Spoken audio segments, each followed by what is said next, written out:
अध्याय 5 महात्मा गांधी का बचपन।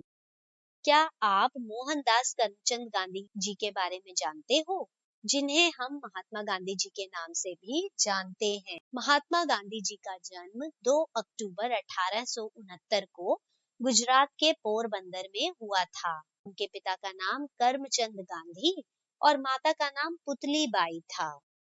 गांधी जी के बचपन में उन्हें अपने माता पिता से बहुत प्यार मिलता था। उनके पिता एक धार्मिक व्यक्ति थे और उन्होंने गांधी जी को धार्मिक मूल्यों की शिक्षा दी। बचपन में उनकी कुछ ऐसी घटनाएं हैं जिसे पढ़कर आपको भी हैरानी होगी तथा शिक्षा प्राप्त होगी। आइए आज हम उन्हीं घटनाओं में से कुछ घटनाओं के बारे में जानते हैं। बचपन में महात्मा गांधी बुरी संगत में पड़ गए और उन्होंने कई गलतियां की। उन्होंने अपने ही घर में चोरी करने की सबसे बड़ी गलती की। उन्होंने अपने घर से सोने का एक आभूषण चुरा लिया। बाद में जब उन्हें अपनी गलती का एहसास हुआ तो उन्हें बहुत दुख हुआ। उन्होंने अपने मन में प्रण किया कि वे फिर कभी भी चोरी नहीं करेंगे। गांधी जी ने सोचा कि वह अपने पिता को पूरी बात बताकर उनसे माफी मांगेंगे, लेकिन पिता से बात करने का उनमें साहस नहीं था। उन्हें डर था कि उनके और उनके पिता के रिश्ते पर बुरा असर पड़ेगा।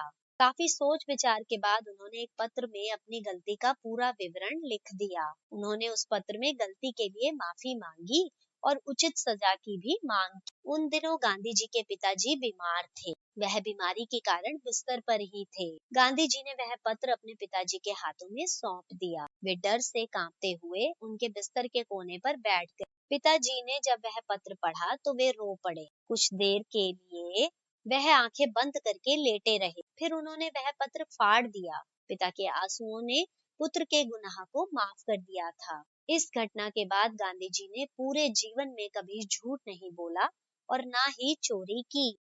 इसी तरह की एक और घटना है। यह बात उस समय की है जब गांधी जी स्कूल में पढ़ते थे। एक बार एक स्कूल इंस्पेक्टर स्कूल का दौरा करने आया। इंस्पेक्टर गांधी जी की कक्षा में गए और विद्यार्थियों को 5 शब्द लिखने को कहा। गांधी जी ने 5 शब्दों में से एक शब्द गलत लिखा। गांधी जी के अध्यापक ने गांधी जी को अपनी बगल में बैठे बच्चे की नकल करके गलत शब्द को सही करने का इशारा किया। गांधी जी ने ऐसा नहीं किया। गांधी जी को बचपन में ही एहसास हो गया कि नकल करना अच्छी बात नहीं है। गांधी जी दूसरों में गलती नहीं ढूंढते थे, दूसरों की निंदा नहीं करते थे, किसी की बुराई नहीं सुनते थे। इन अच्छे गुणों के कारण ही वह जीवन में सफल हुए और लोगों से अपार प्रेम तथा सम्मान प्राप्त करते रहे।